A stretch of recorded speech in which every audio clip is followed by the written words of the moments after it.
La historia de la pequeña cerillera seguro que todos la conocemos, ¿verdad? La niña, la nieve, esa tristeza inmensa. Pero, a ver, ¿y si todo eso que recordamos es solo la superficie? Hoy vamos a hacer justamente eso. Vamos a encender una cerilla en la oscuridad para descubrir la cruda realidad y la herida personal que inspiraron este cuento inolvidable. Andersen no se anda con rodeos. Desde la primerísima frase ya te lo deja claro. Ese frío del que habla no es solo el del clima, ¿eh? Es un frío mucho más hondo. Es el frío social, el de la indiferencia. Y esa atmósfera tan desoladora es la clave para entender absolutamente todo el cuento. Sí, claro, lo primero que se nos viene a la mente es la tristeza. Pero la historia va mucho, mucho más allá. Es una denuncia social brutal. Y es un grito que viene de un dolor muy, pero que muy real. Así que la pregunta de verdad no es qué pasa en el cuento, sino cuál es el mensaje que Andersen nos dejó ahí oculto a plena vista. Bueno, pues vamos a descubrirlo. Ok, el primer pilar del cuento, y quizá el más poderoso, es su uso magistral del contraste.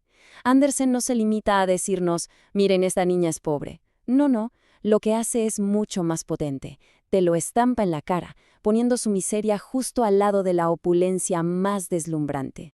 Y aquí lo vemos, esa dualidad en estado puro. Por un lado, dentro de las casas, el calorcito, las risas, ese olor a cena de fiesta, en fin, la vida celebrándose a sí misma. Y por otro lado, fuera, a poquitos metros, con solo un cristal de por medio, está ella. Y para ella, la nada.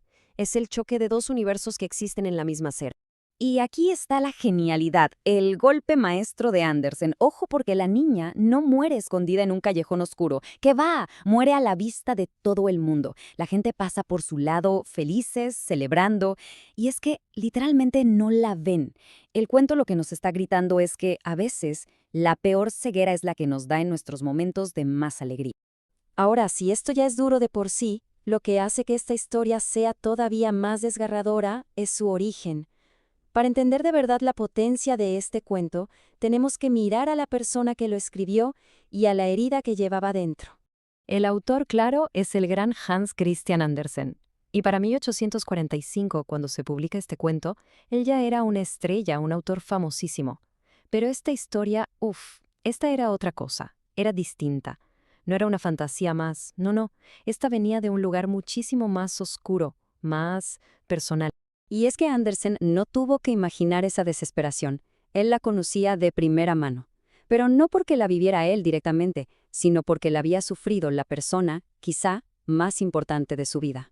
Y la revelación es así, directa, brutal. La pequeña cerillera era su madre. La historia está basada en la infancia de la propia madre de Andersen. Imaginen la escena. Su madre de niña forzada a pedir limosna por las calles, escondiéndose debajo de los puentes, muerta de frío y de vergüenza. Así que piénsenlo, cada cerilla que la niña enciende, cada una de esas visiones maravillosas, no es solo un recurso literario. Es Andersen el hijo intentando darle a su madre, a través de la ficción, todo el calor y la dignidad que el mundo real le negó. Muy bien, hablemos ahora del corazón simbólico del cuento, las cerillas. Porque claro, no son solo palitos para hacer fuego, son mucho más. Son la llave a un mundo interior que nos dice muchísimo sobre lo que significa ser humano. Pensemos un momento en esas cerillas. No solo dan luz, no. Cada vez que raspa una, la llama ilumina un deseo profundo, una necesidad humana básica que nadie ha cubierto. Son literalmente su último recurso, su última esperanza. Y lo que es fascinante aquí es el orden en que aparecen las visiones. No es al azar, para nada. Es como un viaje por las necesidades humanas. Empieza por lo más básico, el calor, la pura supervivencia. Luego, la comida. De ahí sube a la pertenencia, a querer ser parte de algo. Y al final llega a la cima, el amor incondicional, que para ella tiene la cara de su abuela. Claro, aquí podríamos ponernos clínicos y decir, bueno, son delirios por la hipotermia. Una explicación fría y lógica. Pero Andersen nos propone otra lectura, una capa más profunda. La del espíritu humano que, incluso al borde de la muerte, busca y crea belleza para encontrar un último consuelo. Y la verdad, ¿quién dice que las dos explicaciones no pueden ser ciertas al mismo tiempo? Y con esto llegamos al final. El final que ha generado tanto debate y la verdad se ha mal interpretado un montón de veces.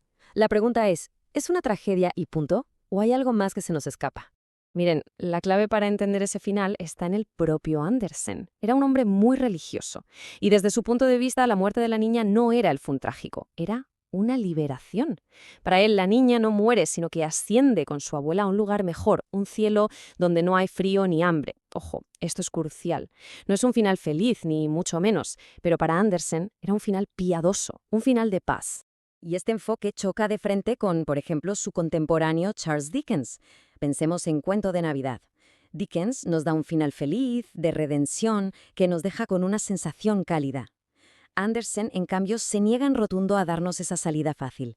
Él no busca que nos sintamos bien. Al contrario, busca que nos sintamos incómodos, porque sabe que es justo en esa incomodidad donde empieza la reflexión de verdad.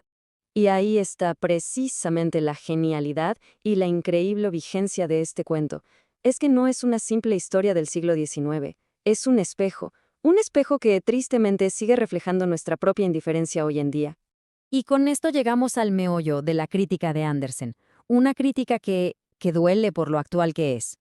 Se trata de la diferencia gigantesca que hay entre la compasión de un momento y la empatía que te lleva a actuar.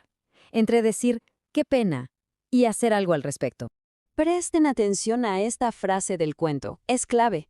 A la mañana siguiente, cuando la encuentran sin vida, con una sonrisa en los labios, ¿qué dice la gente? Dicen, pobrecita, quiso calentarse. Ven las cerillas quemadas y sí, sienten lástima. Pero es que esa reacción es justo lo que Andersen está criticando. Es una empatía que no sirve para nada, que llega tarde. Es una compasión que solo sirve para limpiar la conciencia colectiva. No vieron a una niña pidiendo ayuda a gritos silenciosos. Vieron un cadáver al que compadecer. Y esa, para Andersen, es la tragedia de verdad. Así que aquí estamos, casi 200 años después. Y el cuento de Andersen sigue golpeando con la misma fuerza. Y nos deja con una pregunta. Una pregunta realmente incómoda, que viaja en el tiempo y nos interpela directamente. Y esa es la pregunta que resuena, ¿no? ¿A cuántas pequeñas cerilleras de hoy en día ignoramos? ¿A cuántas personas pasamos de largo, metidos en nuestras cosas, en nuestras celebraciones? La niña de los fósforos, al final, no es solo un personaje de un cuento. Es un espejo que nos obliga a plantearnos si nuestra empatía es de las que actúan o de las que solo se lamentan cuando ya es demasiado tarde.